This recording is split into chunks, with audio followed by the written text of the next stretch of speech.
effectivement, avoir un copywriter, ça veut toute une différence parce qu'on ne sait pas tout. Oui, you know what you know et you don't know what you don't know. Donc, tu penses que tu sais tout grâce à AI, c'est ça l'impression.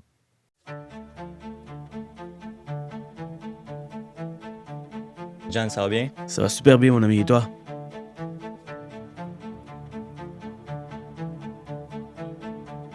Je veux vous présenter quelqu'un que je respecte énormément, c'est Rojan. T'es courtier hypothécaire, t'es business owner dans l'événementiel Elevate. Merci pour ton aide, Tristan. Ça a vraiment été extrêmement utile. Quoi ta vision du copywriting avant de me rencontrer? Maintenant, AI est très poussé au niveau des résultats qu'ils peuvent amener. Alors, je ne voyais pas nécessairement la valeur. Et ensuite, j'ai donné une chance. Ça a été un game changer. AI peut donner plein d'idées, mais c'est des réflexions derrière. Est-ce que tu recommandes à d'autres CEO d'investir dans ce levier-là de copywriting sérieusement, s'ils tiennent vraiment à se différencier dans un marché? Absolument. Avec les meilleurs mots, tu as plus de chances d'aller chercher encore plus de ventes. Si je l'aurais fait avec juste AI, avec des gens qui ne comprennent pas nécessairement qu'est-ce qu'on veut, c'est quoi l'idée derrière, c'est quoi la machine derrière, j'aurais eu moins de résultats. Oui, j'aurais eu des résultats, mais il y a toujours place à l'amélioration, toujours place à faire plus, mieux. Quelqu'un qui se spécialise là-dedans ne pourra jamais être battu. C'est Rojan. T'es courtier hypothécaire depuis 9 ans, 10 ans. Puis t'es business owner dans l'événementiel Elevate, la première au Canada, événement networking. Puis on a eu la chance que tu appliques mes stratégies de copywriting pour le projet Raising Capital. Puis je vais juste te poser quelques questions pour que les personnes intéressées par mes services croient que j'ai les compétences pour les aider. Donc, première question, c'était quoi ta vision du copywriting avant de me rencontrer? Ouais, certainement. Mais merci pour ton aide, Tristan. Ça a vraiment été extrêmement utile. On a vraiment fait quelque chose de insane au niveau du copywriting, de tout notre travail qu'on a fait ensemble.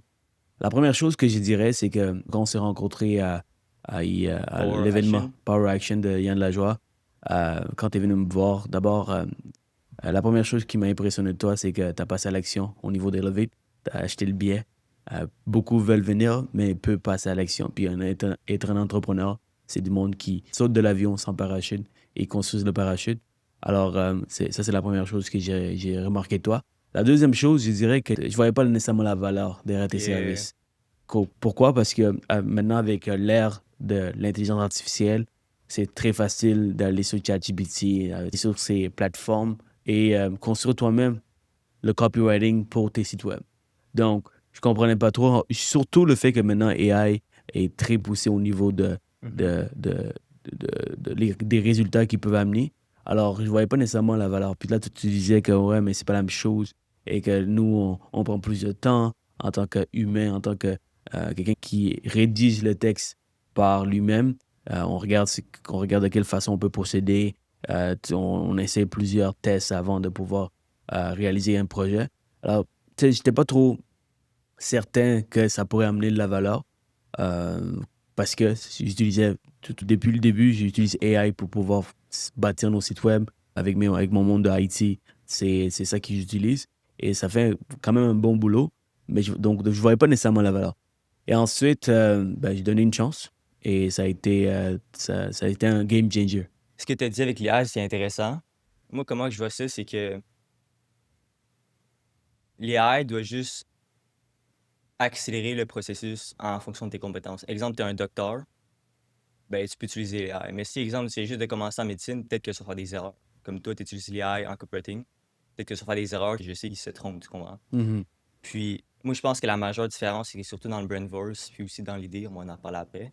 Qu'est-ce que tu as remarqué dans le brain voice? Le type de mots que j'ai utilisé, tu C'est quoi comprends? le mot que tu utilises? Brand? Brain voice, c'est le langage, c'est la manière que j'écris. Pour OK. toi, tu comprends? Ben, écoute, d'abord, je dirais que AI, pour le moment, il comprend pas nécessairement la culture québécoise. Alors, je dirais que comme la manière qu'il écrit, c'est très français, Il y a Français de France, français de France, ça c'est la première chose. Il n'utilise pas nécessairement les, Montréal, anglophone. les termes québécois qu'on utilise, qui touchent plus personnellement les gens qui lisent. Donc, ça, c'est la première chose que j'ai remarqué. Quoique, tu peux aussi demander à AI de peut-être parler Mhm. un peu plus québécois. Mais encore là, c'est moins personnel. C'est Yeah. beaucoup moins personnel. Tandis qu'avec toi, ça a été, c'est comme si on lisait Cyril Yeah. dans le copywriting, que AI n'est pas encore là pour le moment. Mais comme tu as dit, je pense que c'est comme AI, c'est un outil pour performer encore plus Yeah. versus remplacer complètement. On n'est pas encore là pour remplacer complètement. Alors, tu sais, j'ai montré ça à une de mes personnes qui fait tous les sites web. Puis j'ai dit, est-ce que tu penses que c'est AI qui l'a bâti ou c'est-tu une personne? Il a dit, man, ça a l'air d'une personne. Et Yeah. lui, alors, comment il a phrasé ça? C'est que, regarde, oui, AI permet de faire une grande partie, mais ça pourrait encore aujourd'hui, il y a une différence entre AI et une personne. Quelqu'un d'expérience est capable de voir que comme c'est beaucoup plus poussé une personne. Tu vois? Quand une personne qui utilise AI pour rédiger, c'est encore beaucoup plus poussé, il y a plus de stratégie derrière. Donc, lui qui a de l'expérience, il est capable de voir à l'œil nu que ça, c'est vraiment une personne qui l'a écrit. Mhm. Mais j'ai utilisé un peu l'IA pour pas écrire, mais tu sais, affiner des textes. Puis c'est pour ça que c'est vraiment intéressant, peu importe ce que tu fais, d'utiliser l'IA pour aller plus vite. Parce que sinon, j'aurais pris une semaine de plus pour réécrire.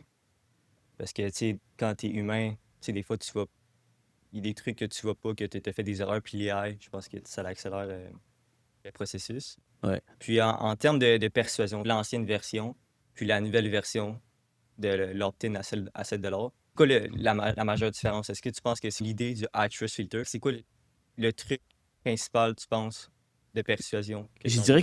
qu'il y a eu beaucoup plus d'idées. Ouais. Le fait que tu étais en personne, on a eu plusieurs consultations avant de voir le jour pour le Raising Capital. Il y a eu beaucoup d'idées comme High Trust Filters. Il n'y avait pas nécessairement de branding derrière les Mhm. stratégies. Le Raising Capital, c'est toi qui es venu avec l'idée également.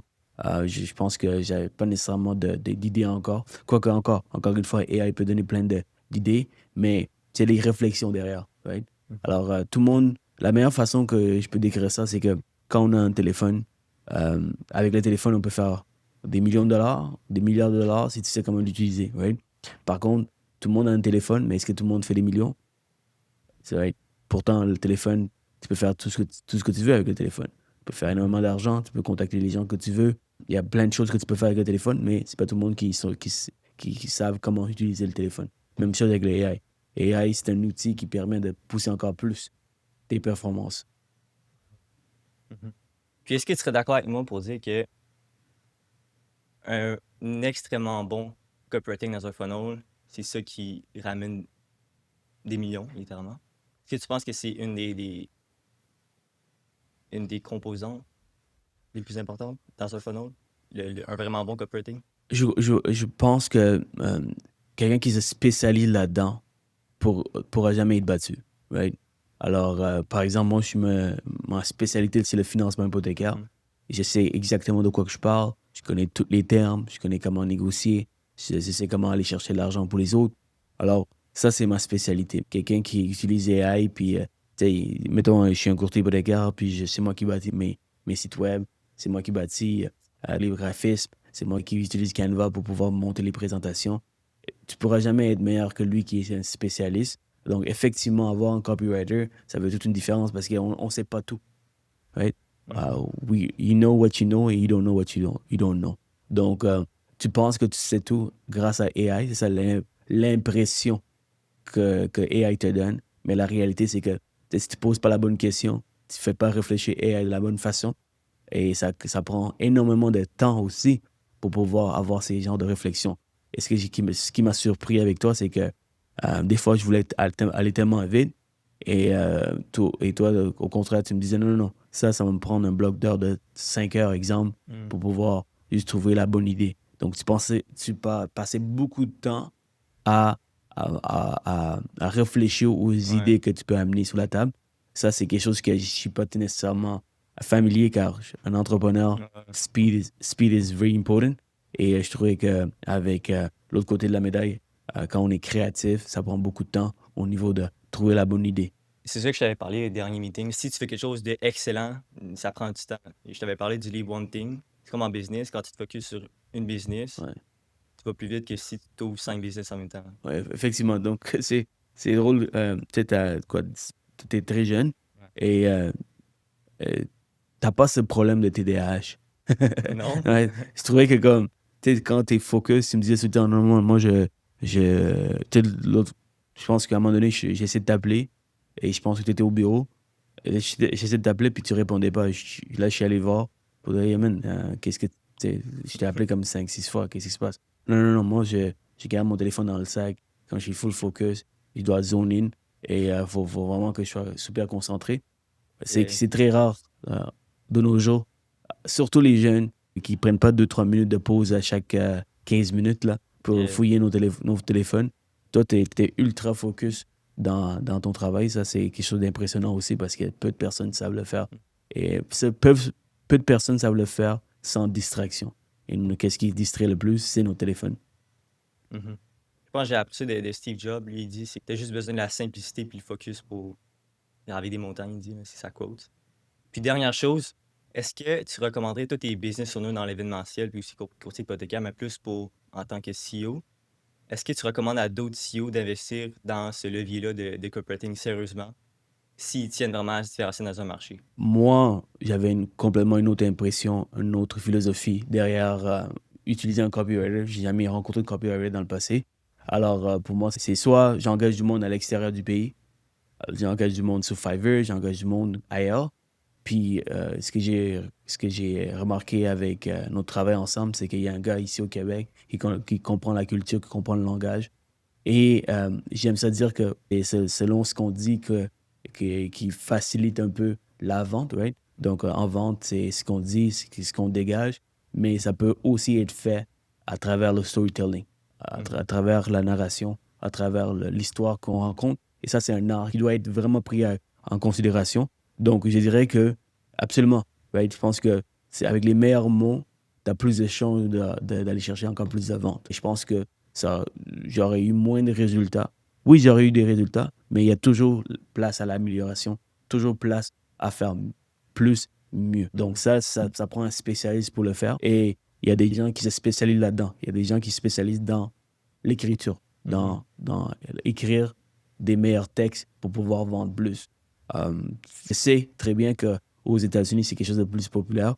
Je sais aussi que les grands entrepreneurs de ce monde ils utilisent tous des copywriters pour aller chercher le maximum de résultats, puis ils payent des grosses sommes d'argent. Tu sais. Les meilleurs copywriters se font payer dans les centaines de mille par projet. Donc, absolument. Pour répondre à ta question, ça vaut absolument la peine. Je pense que le truc avec le marché francophone, c'est que le copywriting est un peu différent. T'as le copywriting un peu québécois, t'as le copywriting un peu Montréal anglophone, t'as le copywriting français de France, puis aux US, c'est juste anglais. Ouais. Fait que c'est pour ça que je pense qu'au Québec, marché francophone, des copywriters qui aident les CEO en ligne, c'est un peu dur d'en trouver des bons parce qu'il n'y a pas vraiment de bons coachs, mentors en copywriting francophone. Tu sais, moi, je me suis formé aux US. Il faut que je trouve par moi-même comment pas diriger ça en francophonie, tu comprends? Est-ce que tu penses que c'est le aider que je sois en présentiel puis que je comprenne vraiment ton projet? Parce que je pense que c'est le remarquer, c'est comme on s'en fout un peu des mots, tu sais. Si je comprends rien. Les mots que j'écris, ils se tiennent sur une base. Les questions que je t'ai posées juste avant d'écrire le projet. Est-ce que tu penses que le format présentiel amène une dynamique? Il y a deux réponses à ta question. La première, c'est que moi, je crois vraiment à tout ce qui est présentiel pour bâtir une culture d'entreprise, pour bâtir une empire. Je pense qu'il y a des gens, parce que je pense que la meilleure chose à faire, c'est la meilleure chose d'aller de l'avant, c'est avoir du monde en présentiel. Donc, j'aimais vraiment le fait que tu es venu tous les jours au bureau pour pouvoir travailler sur ce projet. La deuxième chose, je suis extrêmement occupé. Donc, mon temps est super limité. Donc, idéalement, c'est avoir quelqu'un que je peux aller voir rapidement. Je pense que pour ces deux raisons-là, d'avoir en présentiel, ça m'a beaucoup aidé. C'est pas comme, hey, c'est ça mon idée. Trouve un moyen de vendre, puis débrouille-toi. Tu sais. Donc, c'est pas nécessairement comme ça. Si tu veux que ce soit un succès au niveau du grand projet comme Capital Raising, c'est un projet de plusieurs milliers de dollars qu'on a investi encore aujourd'hui là, pour Ouais. pouvoir tu sais, aller chercher des résultats. Donc, je veux m'assurer que comme ça soit vraiment bien fait. Puis, je veux du monde qui se spécialise, des bons Mhm. dans le projet. Donc, c'est pour ça que ça va aller la peine. Si je me rappelle comme c'était hier quand je t'ai vu à Action 3S, j'ai même questionné sur est-ce que c'est une industrie qui va exister à long terme, right? Car n'importe quoi que tu veux rentrer, faut que tu fasses une recherche pour savoir est-ce que c'est une industrie qui va perdurer dans le temps. C'est-à-dire qu'avec le AI, il y a beaucoup d'industries qui vont mourir. ça va être remplacé par AI, tandis que d'autres, ils vont perdurer dans le temps, ils vont de même être encore plus utiles dans le temps. Puis je pense que ton industrie, c'est peu de gens le savent, mais ça va être super important que des gens comme toi existent parce que c'est ça qui fait la différence entre un bon copywriting puis un moyen copywriting. Moyen copywriting, c'est AI qui va pouvoir te donner. Puis un excellent, vraiment un expert qui le fait, on est capable de voir. Des gens d'expérience, on sont capables de voir à l'œil nu. Puis en ce moment, on est à cinquième jour du campagne. Ouais, on est à 5e jour de campagne. On a environ 300 inscriptions actuellement. On va aller chercher encore plus. Bien sûr, Ouais. il nous reste encore un autre On a, 15 jours. Ouais. on a 50 ventes plus 10 upsells, c'est ça? Autour de ça, ouais. Puis c'est une chose que moi je fais avec mes clients, c'est qu'on voit on a 50 inscriptions plus 10 upsells.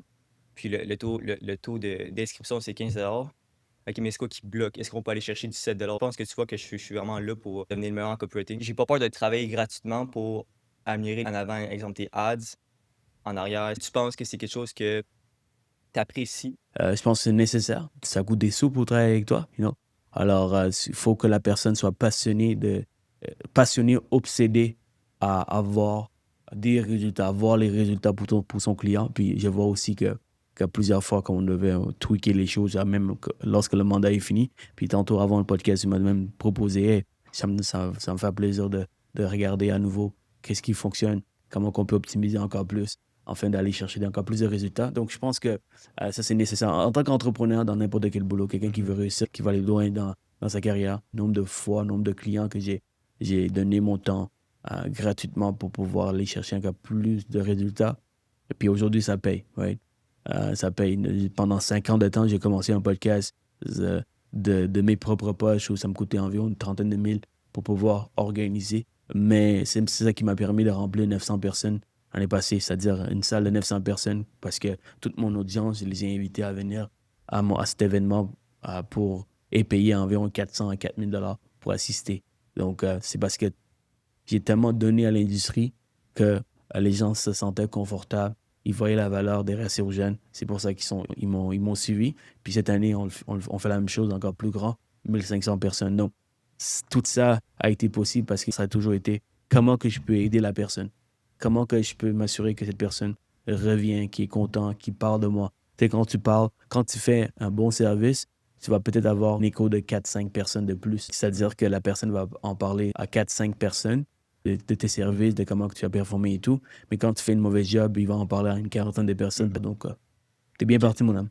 Fait que je pense qu'on a fini. Ouais. Juste une dernière chose, si t'aurais un mot pour décrire le premier projet, ce serait quoi? Je dirais, Réfléchis. je réfléchis toujours. Spécialiste.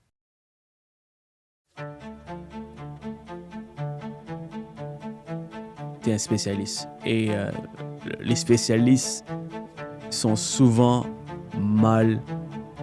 c'est pas mal vu, mais je pense les gens ne valorisent pas les spécialistes parce que c'est très facile aujourd'hui avec AI d'aller chercher un généraliste, right, qui coûte beaucoup moins cher au niveau du temps, de l'argent et tout.